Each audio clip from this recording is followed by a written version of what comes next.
कहाँ से आए आप, आपका नाम क्या है? हमारी पूरी टीम जो है वो हरदा मध्य प्रदेश से आई है और मेरा नाम अवनी बंसल है। एडवोकेट भी हैं आप। जी, मैं सुप्रीम कोर्ट में भी वकालत करती हूँ, हाई कोर्ट में।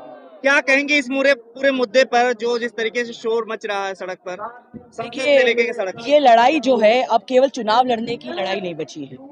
भारत जोड़ो यात्रा के बाद जिस प्रकार से राहुल गांधी जी के समर्थन में एक जन सैलाब उतरा है, कहीं ना कहीं भाजपा जो है वो उससे भयंकर तरीके से डर गई है और इसलिए कोई भी मौका नहीं छोड़ रही है केवल और केवल राहुल गांधी जी को टारगेट करने का। देखिए, जब राहुल गांधी जी कैम्ब्रिज यूनिवर्सिटी गए, मैं भी ऑक्सफोर्ड यूनिवर्सिटी गई हूँ, तो यहाँ पर एक इंटेलेक्चुअल क्लास है जो समझता है कि क्या बात कही जा रही है, लेकिन उसके बयान को भाजपा ने यहाँ देश में पूर्ण तरीके से उलट पुलट कर उनके मंत्रियों ने संसद में उनके बयान को गलत तरीके से पेश किया। जब राहुल गांधी जी ने स्पीकर से ये बात की रिक्वेस्ट करी कि मुझे मौका तो दिया जाए रिप्लाई करने का, जो कि एक पार्लियामेंट्री प्रोसीजर है, तो उनको वो मौका भी नहीं मिला। इस प्रकार से उनके ऊपर डेफिमेशन केस लगाया गया। देखिए, डेफिमेशन में वकील आपको बता सकती हूँ कि मानहानि के केस में तभी होता है कोई केस जब आप ये दिखा सके कि जो बयान दिया गया है वो आपकी मानहानि करता है। क्या कोई भी व्यक्ति, मोदी जो इस देश के हैं, वो आके कोर्ट में मानहानि का केस लगा सकते हैं? तो ये आपको एक कानून पढ़ने वाला पहले साल का बच्चा भी बता सकता है कि ये जजमेंट जो गई पूर्ण तरीके से गैर कानूनी जजमेंट है। तो जो बड़ी लड़ाई आज इस देश में लड़ी जा रही है वो ये कि कानून को, ईडी को, संसद में किस प्रकार से सारे जो कन्वेंशन है उनको तोड़कर केवल एक ही व्यक्ति की बात सुनी जाए, केवल एक ही राजनीतिक चेहरा देखा जाए, इस प्रकार से लोकतंत्र की हत्या करने की कोशिश की जा रही है। और ये जो आज लड़ाई है युवा कांग्रेस की, श्रीनिवास कृष्ण के नेतृत्व में, उसमें ये कोशिश है कि हम लोकतंत्र की हत्या नहीं होने देंगे, हम संविधान की हत्या नहीं करेंगे। आप लोग इसके खिलाफ सेशन कोर्ट, सुप्रीम कोर्ट तक पहुंच गए हैं, जनहित याचिका डल चुकी है। क्या कहेंगे, वहां से कोर्ट क्या इस पर फैसला दे सकता है? देखिए, हमको पूर्ण विश्वास है इस देश की जुडिशरी पर और कोर्ट जो है वो सही ही फैसला देगा, लेकिन संविधान को बचाने की लड़ाई जो है अब वो सिर्फ न्यायालयों में नहीं लड़ाई जा सकती। इसलिए मैं और मेरे साथ बहुत सारे वकील, मध्य प्रदेश में आज वकीलों की हड़ताल है, पूरे देश के वकील जो है वो किरण रिजिजू जी का जो लॉ मिनिस्टर है उनके स्टेटमेंट पर एक पिटीशन लिख रहे हैं चीफ जस्टिस ऑफ इंडिया को। तो जितने भी देश के वकील हैं, जितने भी देश के युवा हैं, वो ये जान रहे हैं कि संविधान बचाने की लड़ाई अब सिर्फ न्यायालयों में नहीं लड़ाई जा सकती। इसके लिए अब हम सड़क पर उतरने हैं। प्रियंका गांधी जी ने जिस तरीके से कहा कि इन्होंने मेरे पूरे परिवार के ऊपर आरोप लगाया, इन्होंने मानहानि किया, तो आप लोग क्यों नहीं डिफेमेशन के हम बिल्कुल डेफिमेशन केसेस करेंगे, लेकिन ये बात समझना पड़ेगा कि ऐसा कैसा होता है कि जिस मामले को, जो 2019 का मामला है, जो बेरोजगार के संदर्भ में दिया गया था, जिसमें कंप्लेनेंट ने ही स्टे मांगा था, वो अचानक से लोकसभा में जैसे ही राहुल गांधी जी अडानी पर अपनी स्पीच देते हैं, उसके 9 दिन के भीतर सूरत के लोकल कोर्ट में वो मामला लग जाता है। तो आम जनता को ये सवाल पूछना पड़ेगा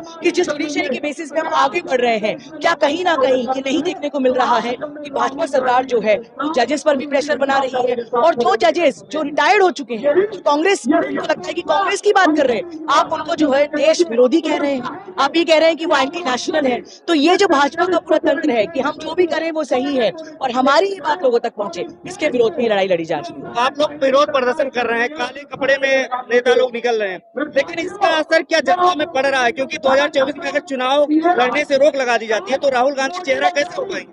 देखिए, राहुल गांधी जी ने अपने बयान में ये बहुत बात साफ कही है कि वो चुनाव लड़ पाए या नहीं लड़ पाए, वो संसद में रहे या ना रहे, उनकी जो लड़ाई है वो सच की लड़ाई है। और ये पूरी आपको भीड़ यहाँ पे दिख रही है, पूरे लोग आपको ये दिख रहे हैं, पूरा जन सैलाब आपको दिख रहे हैं, देश के अलग अलग कोने से जो युवा आए हैं वो भी एक ही बात कहना चाहते हैं, हम सच के सिपाही हैं। चुनाव लड़ना, हारना, जीतना ये तो सिर्फ और सिर्फ वक्त बताएगा।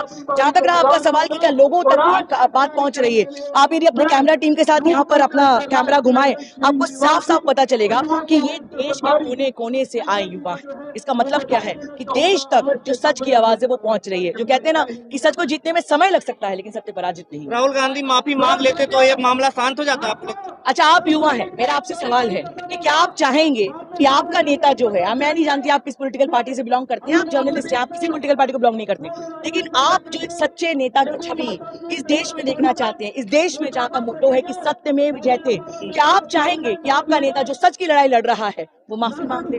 यदि एक नेता जो सच की लड़ाई के लिए अपना सब कुछ निछावर करने के लिए तैयार है, जिसकी 5 पीढ़ियों ने अपना बलिदान दिया है, यदि वो माफी मांग लेता है तो इस देश के युवा के लिए क्या संदेश है? तो गांधी जी ने जब लड़ाई लड़ी थी तो वो कोर्ट में खड़े हुए थे, उन्होंने माफी नहीं मांगी। राहुल गांधी आज के गांधी है, मुझे लगता है कि उन्होंने बहुत सही कहा और उन्होंने पूरे देश के युवाओं को हिम्मत दी है ये कहते हुए कि हम माफी करें। अडानी के मुद्दे पर मोदी जी बिल्कुल खामोश है, क्या कहेंगे?